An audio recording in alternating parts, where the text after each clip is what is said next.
Welcome to the Recovery.com podcast. I'm Dr. Mala, your host, and today I'm joined with Amanda Uphoff. Hi, Amanda. Hi, Dr. Mala. We're so excited today to welcome Jaco Coetzee, Director of International Business Development at Recovery.com and a seasoned professional in the addiction treatment sector. He's got extensive experience as the founder and former CEO of treatment centers in South Africa, and he's passionate about expanding access to ethical and personalized care through his platform and through our work here at Recovery.com. He's a dedicated advocate for recovery, drawing on his journey to enhance the support structures for others. Welcome, Jaco. How are you today? Thank you, Dr. Mala.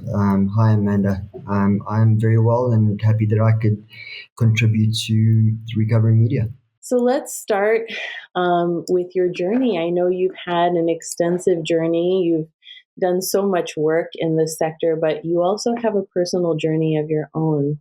Can you share a little bit of that with us today? Yes, absolutely. I think my journey was characterized by, I suppose, growing up in an alcoholic home, having a alcoholic mom, and my mom never got sober, so she never found recovery. She actually committed suicide when I was in my first couple of months of recovery. I think I got sober in 2012, and she passed away on September 5th, 2012. So I was only sober a couple of months, and my story is like all our stories in recovery. It's characterized by jails, institutions, dereliction, and death, and that is really what my active using was like. It was really a self-imposed purgatory that I put myself in, and I just played that loop out over and over and over again, expecting something different to happen, and it never did. And I keep on chasing that insanity to the ends of hurting myself really, really badly, and ending up in places that I should never have been in the first place. I remember my dad saying to me once, I think I've been to 15 treatment centers. I've been to treatment 15 times, and I didn't get sober in treatment. So I got sober in 12-step recovery. And my dad told me once, I came to him, I was, after my mom passed away, about 6 months, I was 6 months sober. And I said to him, Dad, I've made 6 months sober. And he said to me, Jaco, like, you're the only person that wants a pat on his back for saving his own life. And in that moment, I realized how much damage and how much trust had been broken between me and my dad, and the level of where he found himself.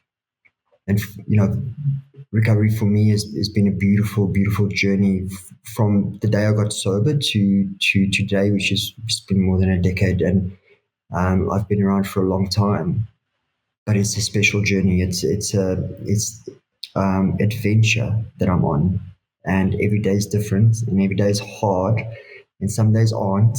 And it's just trying to live life completely on life's terms, and not take a substance that affects my thinking or my actions. And that's really the goal for me, is just to find out who I am. And that's been a beautiful journey over the last couple of years. Thank you for sharing that. And what a poignant narrative of that journey. I'm curious, and I think this would be really good for our listeners to hear. What does that narrative, we talk about the good days and the bad days, the hard days, the hard moments, and the maybe easier moments. What are some of the narratives that anchor the hard moments, and how do you get through them? I think, Dr. Moller, it's really learning in my recovery how to show up for my life. I think something that really eluded me for a long time is I always thought that someone else was going to show up for Jaco's life. I always thought I had this crazy idea that in active addiction, I was kind of waiting for my mom and dad to pass away so that I can inherit their money because I was the only child, and then everything will be fine. And that's the stuff I lived with, that type of insane thinking.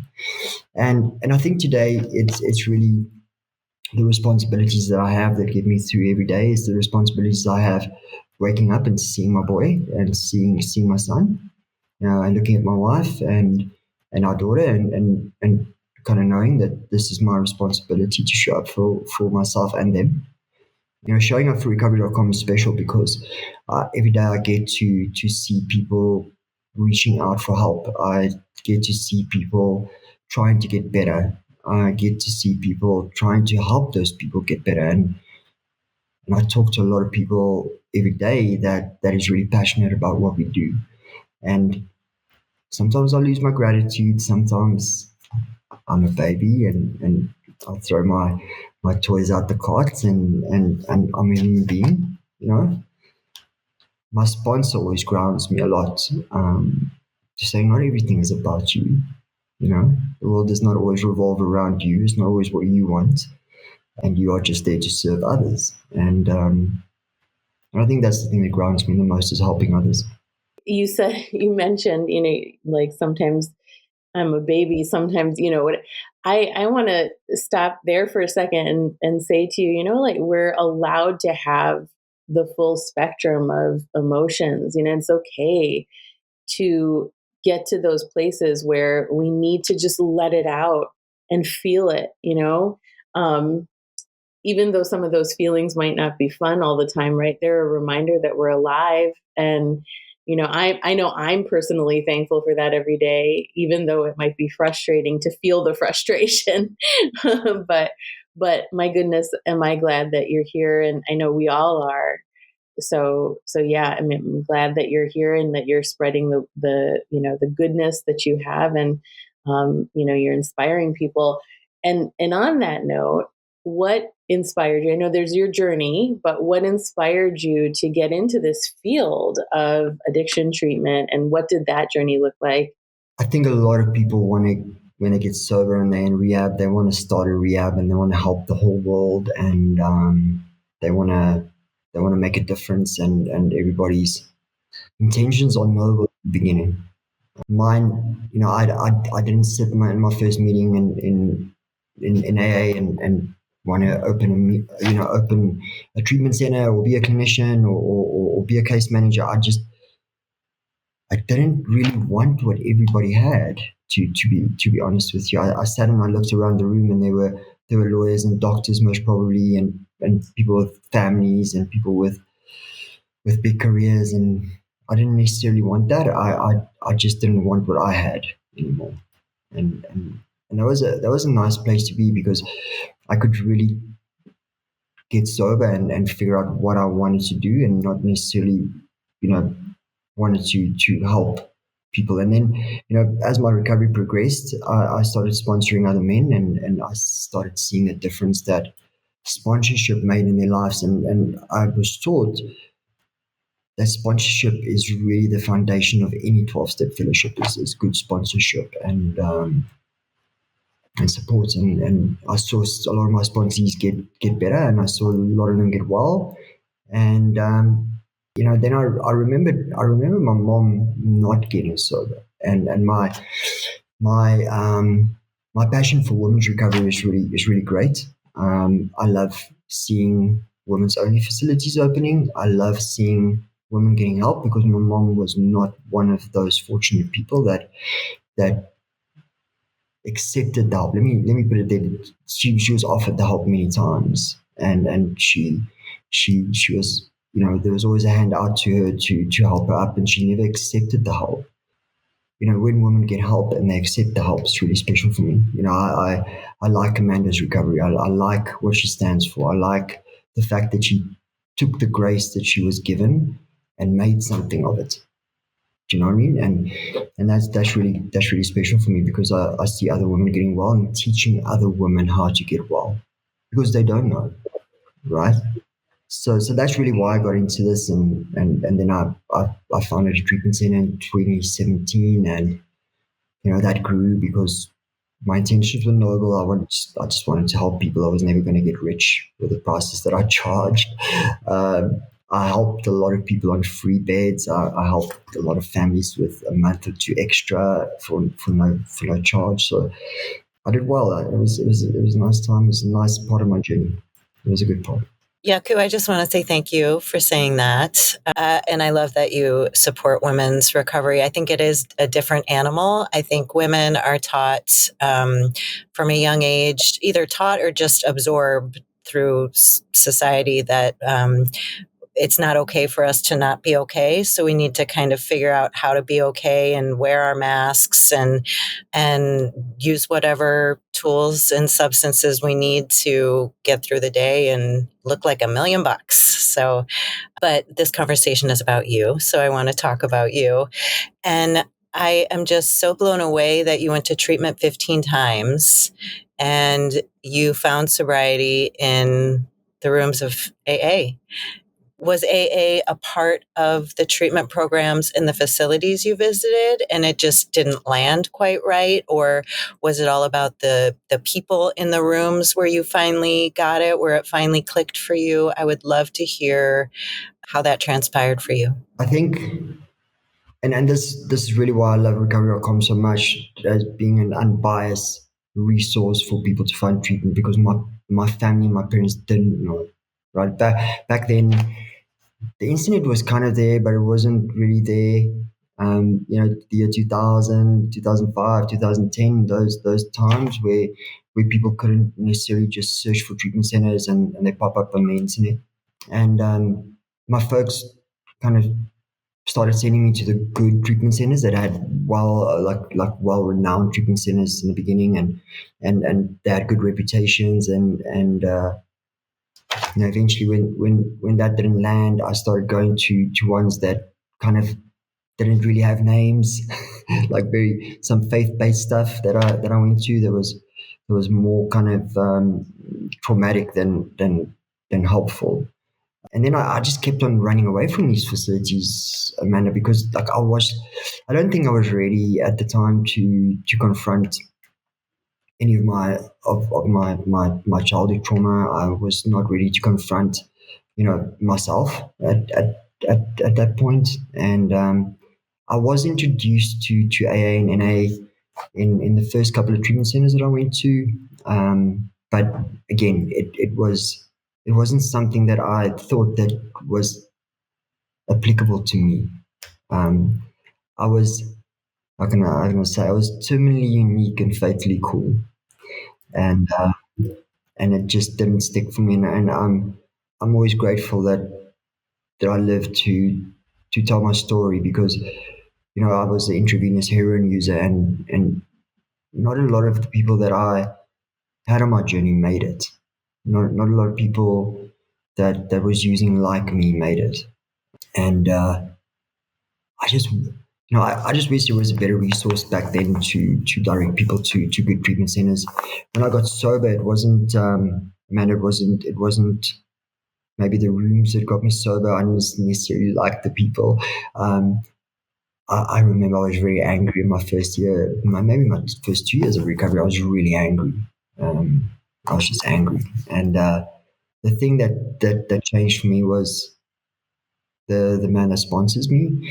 He's still my sponsor today. He's been my only sponsor since I got sober, and I was sitting with him, and he was saying to me, "Look, everything you think you know, you need to kind of leave at the door, and I'm going to tell you how I lived." And he was telling my story. He was just telling my story, and I looked at him, and at that time I think he had 7 or 8 years sober, and he had a good life, and I didn't ever think that was possible. And in that moment, he kind of planted a seed of hope. And I mean, man, if you plant a seed of hope in people like us, that starts becoming a burning desire to be something different, or to find something different. And that's what happened in my story.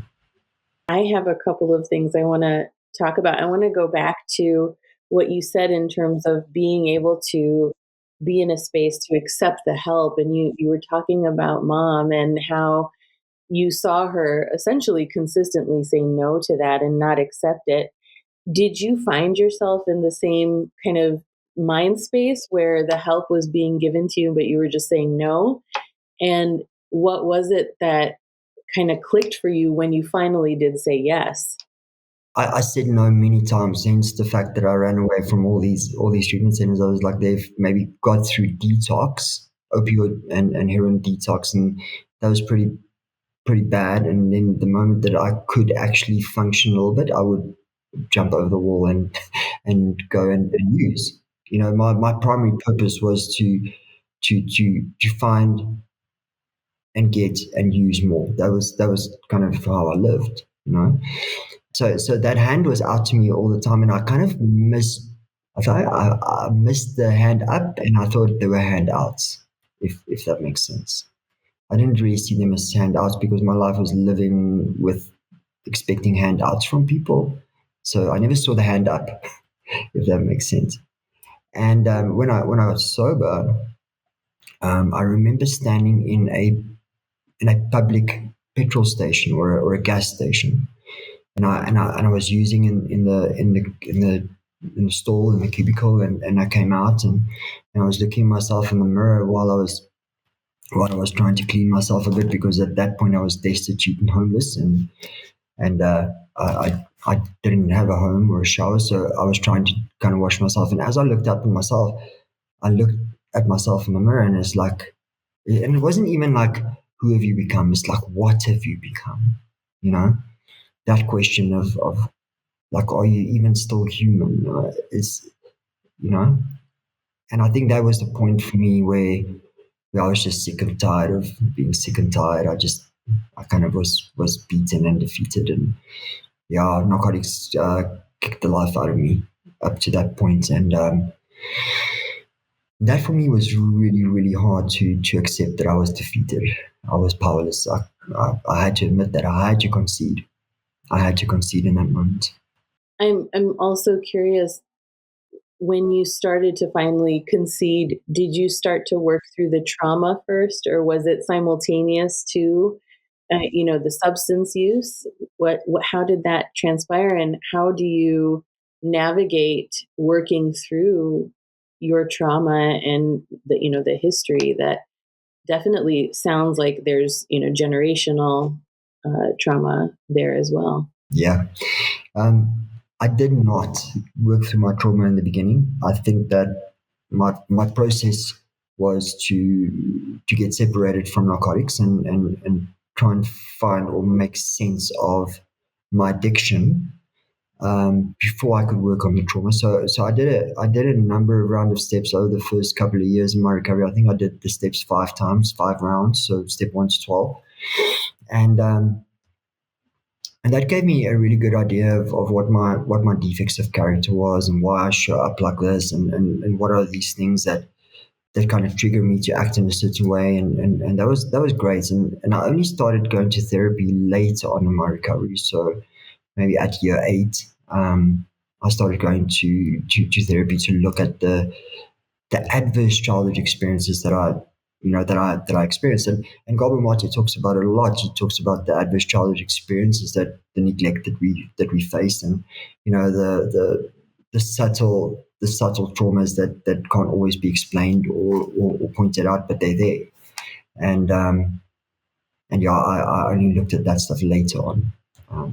Which I think was fine. I don't think I could have handled any kind of trauma work right in the beginning. Yeah. And this was all happening, just for context, internationally to us, right? It wasn't in the US. Where were you when all of this was happening? This was South Africa or Portugal? I was Yeah. in South Africa. I In was in South. South Africa. That, which brings to mind questions about how the international, system for recovery, it has unraveled, has grown.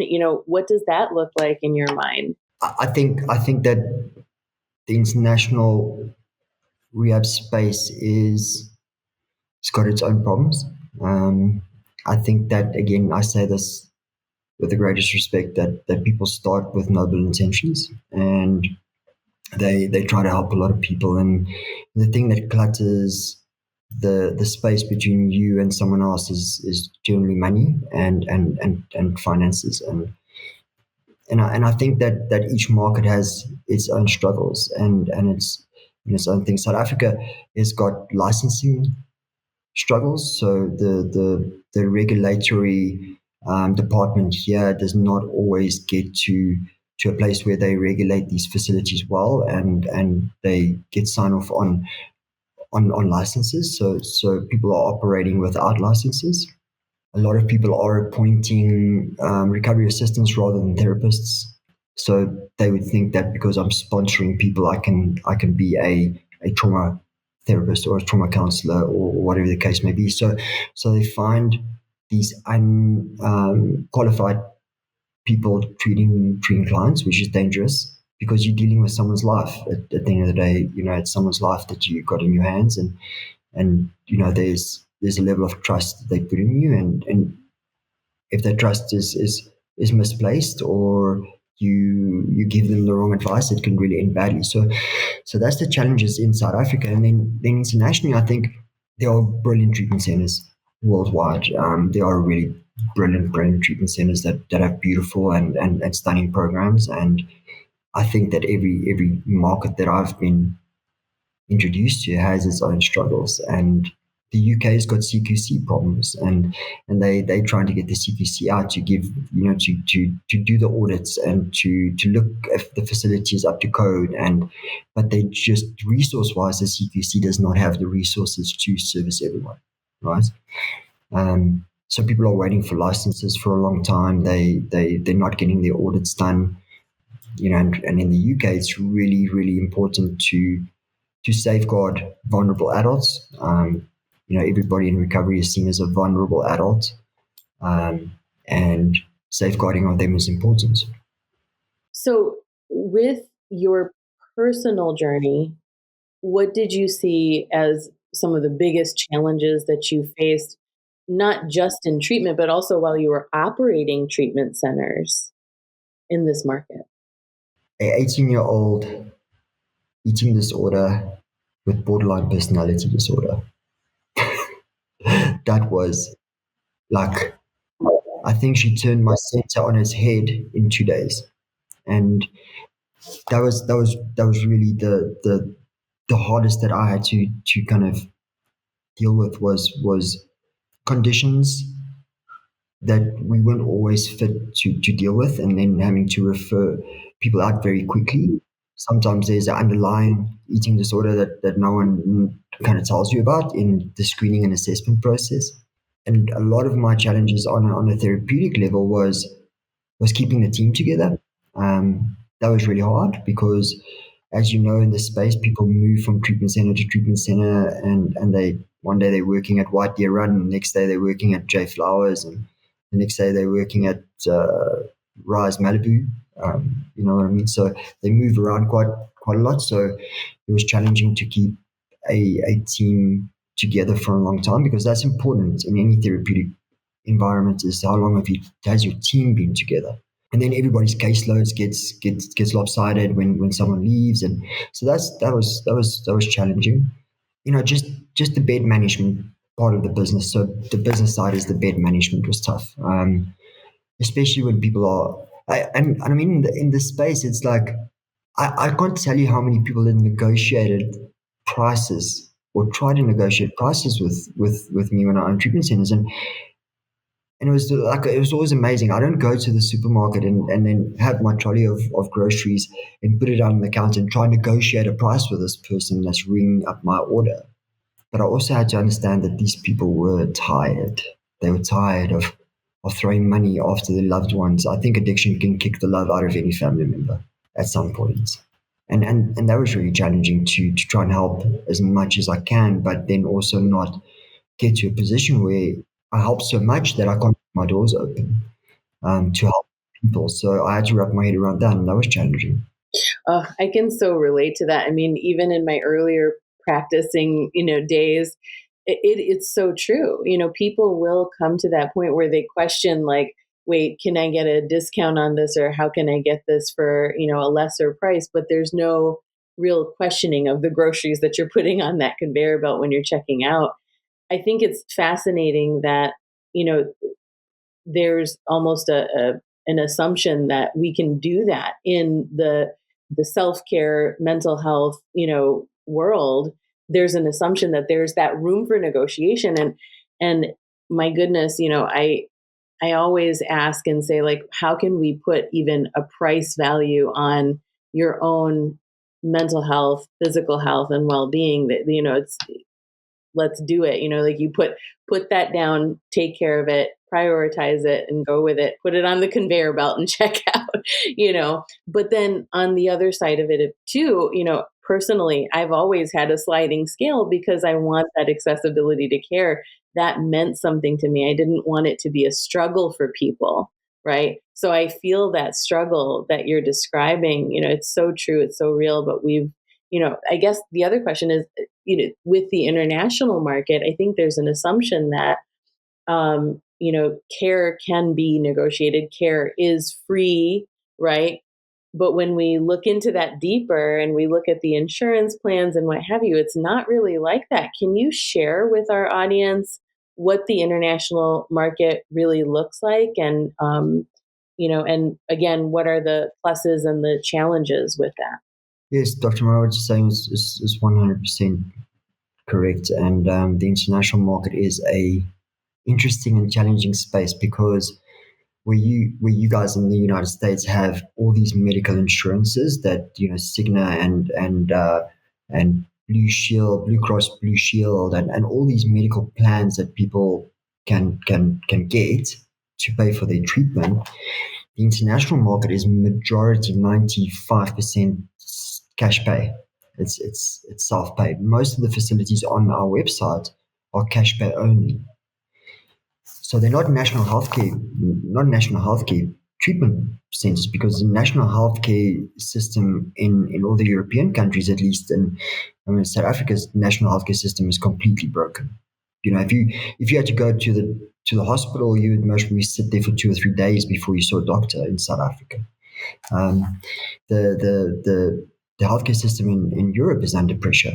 The United Kingdom's NHS has had doctor strike and caregivers leave, and it's everywhere is under pressure, and the treatment providers don't want to take national health care or national health insurance because they only want to.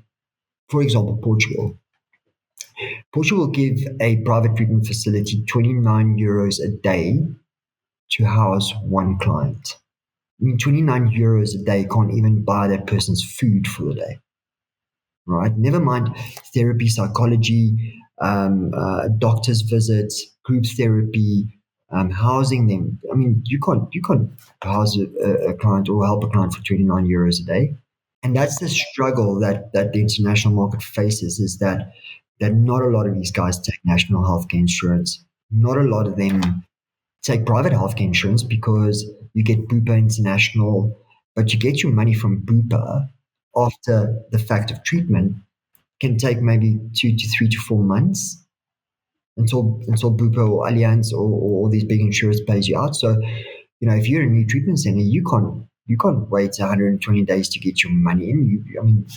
You're brand new and you've only got a couple of beds, and you can't wait that long. So everything is really cash pay, and that really restricts a lot of people from getting help. It's really a big roadblock for a lot of people that don't have £25,000 a month. Where do they find treatment? If you don't have £25,000 to go to a treatment center in the United Kingdom, where do you find money? If you don't have 150,000 South African rands to go to a well-renowned established treatment facility, you're going to end up in these questionable places that's run by people that don't understand really what they're doing. They're trying to separate you from narcotics, but then there's not really any therapy that goes in there. It's mostly like a kibbutz working farm kind of situation. So that's where people that don't have funds have to go in the international market. And then then you get providers like in Switzerland that are ultra high net worth facilities or ultra bespoke who charge 500,000 Swiss francs a month, and that's maybe 1% of the world's population that can afford that kind of treatment. What's happening right now to address these issues, and what would you like to see happen? There's not a lot happening to address these issues at the moment, Dr. Muller. I think the conversations are important. I think the more conversations you have about this, the more people can listen. And if you need to target the policymakers rather than treatment providers. It's a policy thing. It's a government level thing. And I mean, if I could give you an example, in the year 2000, Portugal created this amazing harm reduction model where they decriminalized all narcotics, and they were seeing all these success rates. Like, I mean, the success rates were staggering. It was like 64% violent crime and drug related crime went down 64%. Intravenous users went down, I think, by 72%. It was really impressive kind of statistics. They had this little program where they would arrest someone, and then instead of sending them to jail, it would send them to treatment, and that treatment center would keep them maybe for a month or two, and then the government will help them set up a little house and get a little business going, and that model really flourished. And a lot of people talk about the Portuguese harm reduction model years down the line, but having lived in Portugal for a number of years, there's no sign of the harm reduction model anymore. There's no sign of it. So the government over the years have incrementally lost focus and level of importance around the Portuguese drug problem. They opened more methadone sites, more methadone dispensary sites, and pulled a lot of funding from that harm reduction program. And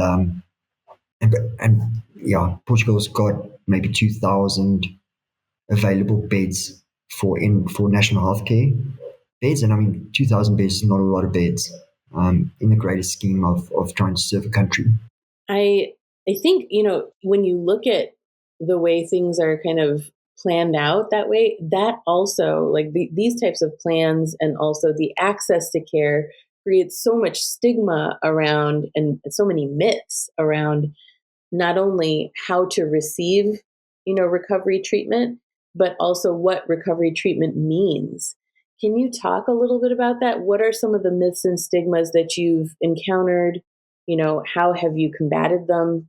I think that has always been, and especially, I mean, my wife is in recovery, right? My wife has been sober for a long time also, and it's true what Amanda says. It's the stigma around being a mom and being a wife and being this persona that people want or expect to see in the world, and that's how they want you to show up as a woman. And what's actually going on the inside and in the background is not really what's going on, but you can't be vulnerable enough to speak about it because of the stigma and because of judgment and because of people, being uneducated about mental health and addiction. So that was really one of the biggest struggles that I found over the course of my journey is how do I help break a stigma of, I mean, employers, right, say, look, you need to come talk to me about addiction or mental health.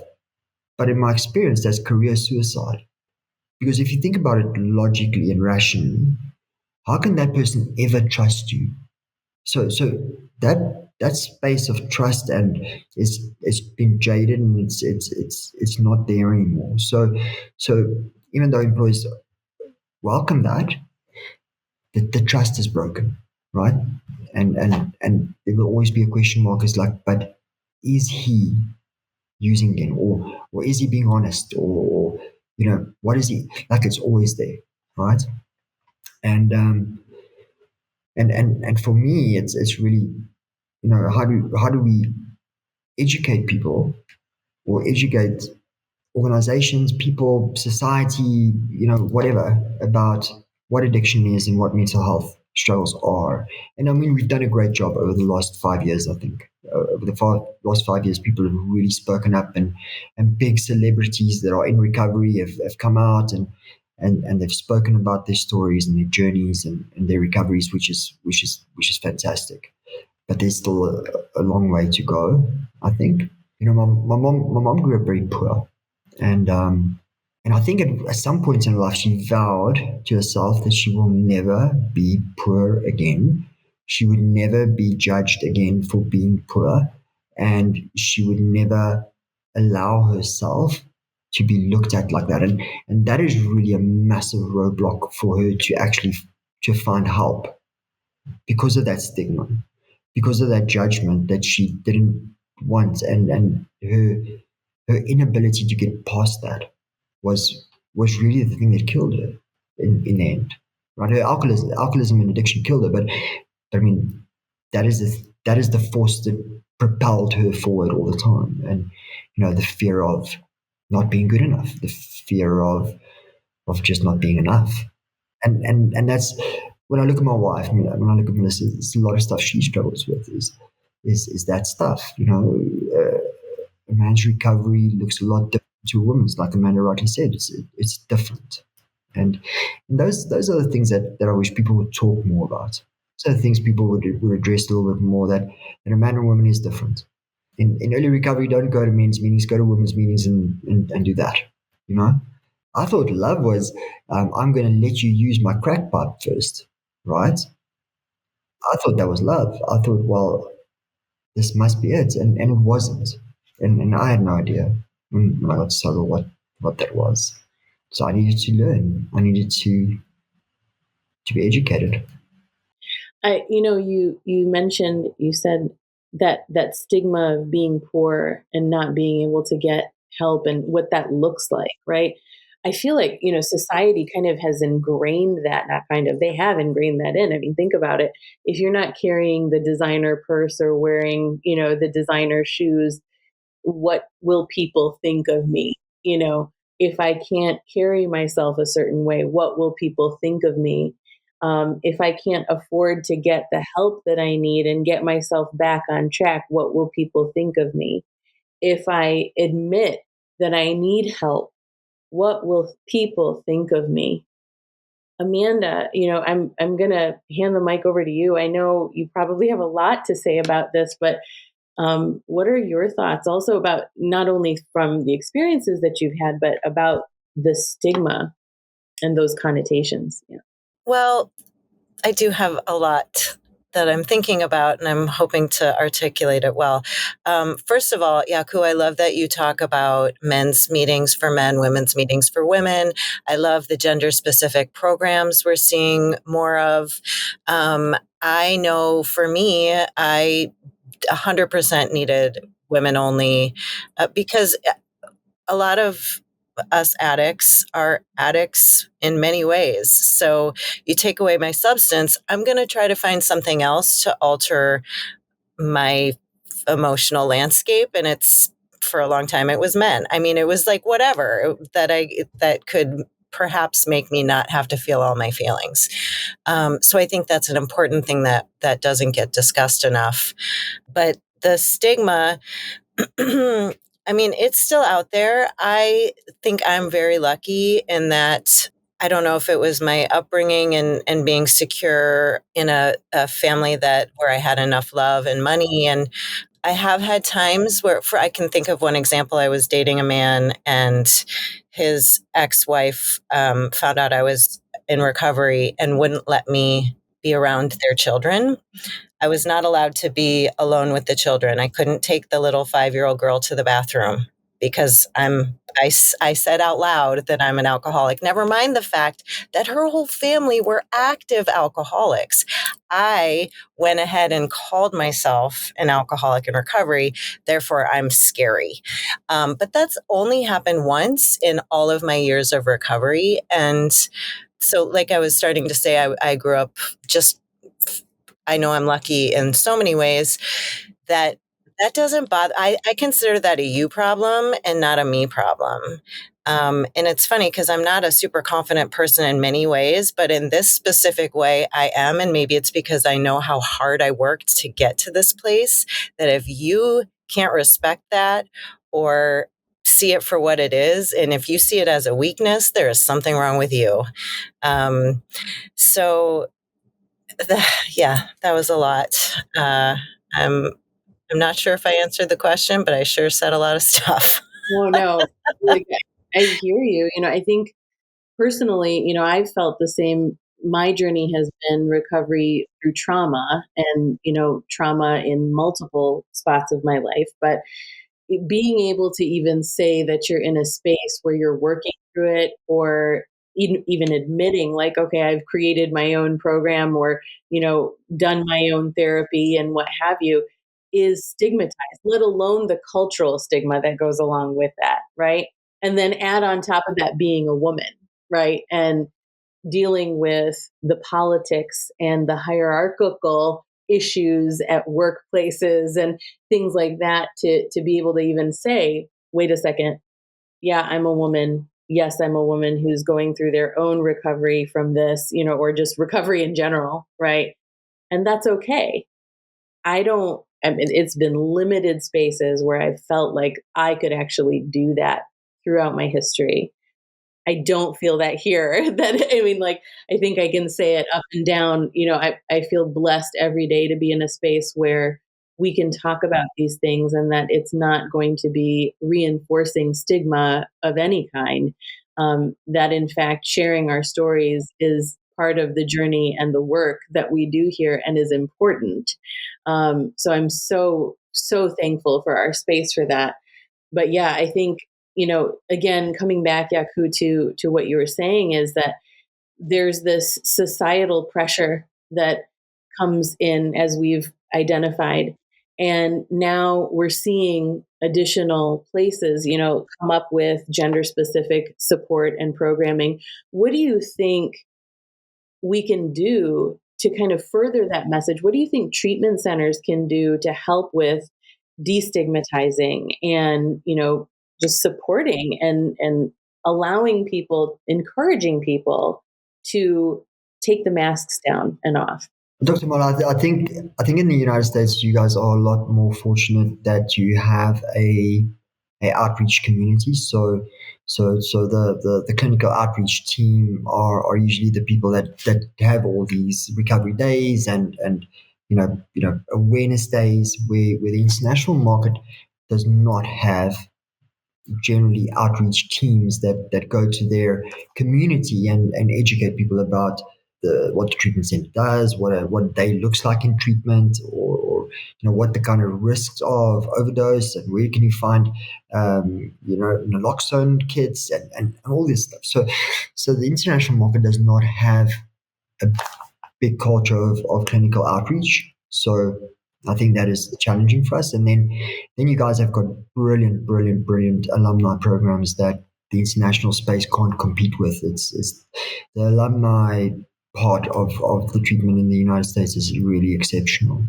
And how you stay in touch with your alumni and how you bring them back to the facility to give the other people hope. It's like, hey, listen, I've been to this treatment center 6 months ago and I'm still sober. And when I got sober, people were sitting in those meetings telling me that they're 35 years sober or 25 years sober. And I would go, no way is that possible. But I could consider 6 months. I could consider 1 year. That didn't really feel so much out of my reach. And I think the alumni programs in the United States are really great for giving people just a little bit of hope that maybe I can make it to 6 months. And I think that is really what the international market can learn from the United States, is to create more clinical outreach teams to educate communities. I think healing starts in the community. It doesn't start nationally. It has to start in the community, and the community has to take responsibility for their problems. And then from there, the community would make a difference on maybe a national level if they see success. Yeah. Yeah. I think that's something that is misunderstood, from the states looking to international markets, is that again, I have heard time and time again, multiple people and, throughout my history, think and assume that the international market is more friendly to recovery and to just healthcare in general. So this is really enlightening. And also you're inspiring me. I'm halfway tempted to move over there and start doing things. Let's shake it up, you know? Oh my goodness. So with all of that, what do you believe is most misunderstood in recovery and as part of the recovery process? What came first, the chicken or the egg? I think that is the thing that is the most misunderstood at the moment in our space is this a disease? Does the disease concept apply to us? And that article about the people that wrote the DSM-5 is really controversial, and it's really thrown a little bit of a spanner in the works around the disease model. And so I do believe that maybe it is that the most challenging thing right now is what have I?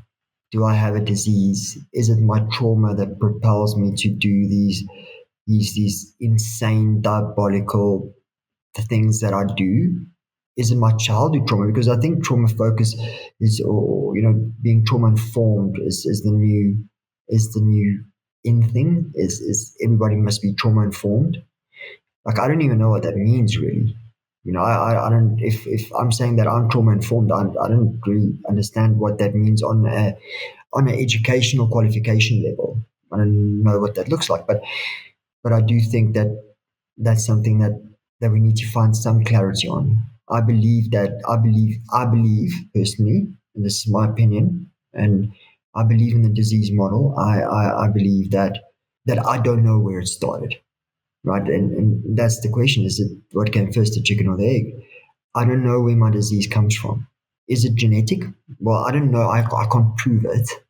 I can't prove it out with a data set that I got it from my mom, right? Is it chronic? Yes, it's chronic. And is it progressive? Absolutely. Can it kill you? 100%. That's why I believe in the disease model. But I think there's a lot of people that are trying to move away from the disease model, and they're trying to find something different or find something else that could be the problem. So I think that's a big challenge for us at the moment. That is a fraught question indeed, and I think it will never stop being fraught. And I guess my question for you, Yaku, is: does it matter if it's a disease or if it's like a? For sure, I agree with everything you said. It's chronic, it's progressive, it will kill you. But I don't have any family history. I just I practiced really hard at becoming an alcoholic and I did it. Yay. So, I think I've known people personally who use the disease model as a way of shifting blame. It's not my fault. They forgot the part that it's not my fault, but it is my responsibility. It's just they stop with the it's not my fault. So I can see both arguments. And I guess at the end of the day, I asked that question of myself a lot. Like, do I think I have the disease of alcoholism? And ultimately, I decided it doesn't matter because I know I'm an alcoholic. That I know without a doubt. So, yeah. Then I just got to work. But Mala, I hope it's okay that I shift gears because I really want to hear. I love hearing from people what their personal recovery programs involve. I know you talked about 12 steps and you still are in touch with your sponsor, which I think is incredible because you just celebrated 12 years. Is that right? That's right. Amazing. Yeah. And I know your beautiful wife and your beautiful son, Noah. And what else do you fill your days and your heart with to stay on the path of recovery? I think the practices that I've learned over the years is really important for me. So the practice of meditation and prayer. I'm not religious. So my higher power and the prayer that I'm talking about is really about the universe and spirituality and living by spiritual practice. I think that's really important for me as an individual. And finding that time in the morning to do my prayer meditation is really, really important. Then also being of service to others. I think that is something that is really important. I go to my little home group in the town that I stay, every Monday night, and I do some service. I do meet and greet service. So my service position is not chairing the meeting or running the meeting. It's just standing there and hoping I can find a newcomer that comes in and telling him he's welcome and you must please not leave. And that's really important to me. And then the steps are really important to me. That's really the thing that always gives me the perspective that I need through the help of my sponsor. Sometimes I get to a place where I can't see the wood from the trees, and I've lost perspective, and I've lost the my sense of proportion of how big things really are and how small things really are. And then I can draw back on maybe doing an inventory or a step 11 kind of prayer and saying, like maybe I just need a little bit of help here. And I think that asking for help is really important for me because it keeps me humble. It deflates my ego. And the ego is really the thing that really sneaks up on you, and before you wipe your eyes out, you've become that person where you cannot hear anything other than how you are right. And that's dangerous for someone like me. That ego is dangerous for me. So I try and keep myself grounded by practicing the program of recovery, not always talking about it. I don't necessarily share my years on social media. I never have. I don't think I ever will.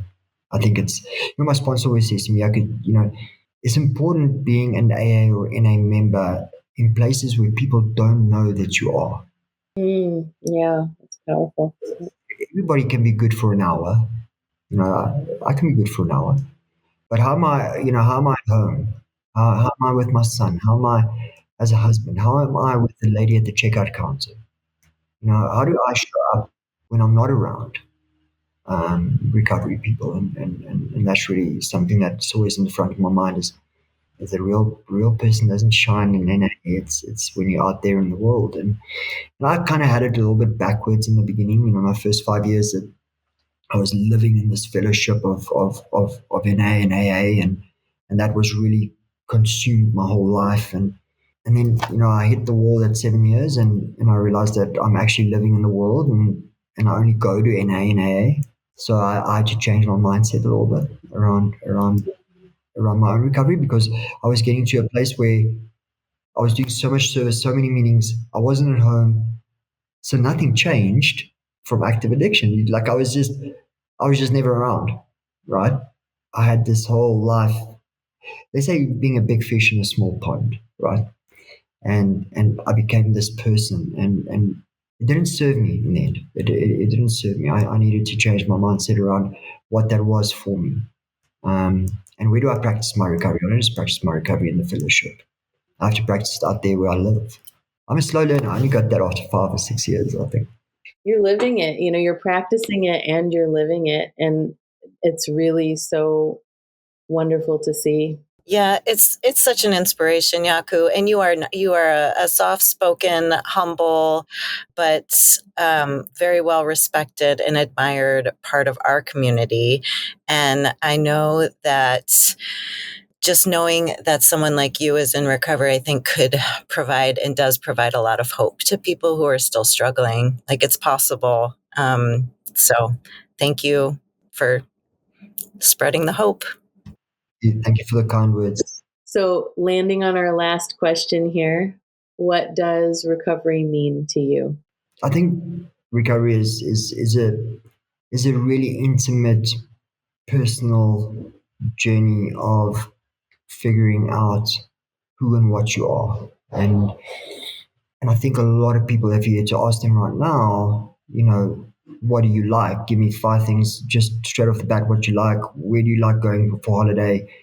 What do you like eating? What vegetables do you like? A lot of people won't be able to answer those just straight off the bat and name them just offhand. And that's how little we know ourselves. And my sponsor always says to me, like the best description of humility that I've ever heard is not being anything more or anything less than I really am. But who am I? Who am I? That's what recovery is for me. It's trying to figure out who I am and how I show up. I love that. I think that's one of my favorite answers to that question. Thank you I so think much. Yeah. that's the best. Yeah, that hit me to my core. That was good. That was good. Yeah, Koo, thank you. I could go on for hours with you. And thank you for sharing your insights and your journey with us. And I'm so excited to continue the conversation with you. So thank you. Thank you, Dr. Mala. Thank you, Amanda. I really appreciate that I could contribute and be part of your guys' amazing recovery media program and support the team in what you guys are trying to achieve. And I love you guys getting your content out there because it's important and people need to hear it. So thank you for allowing me to contribute.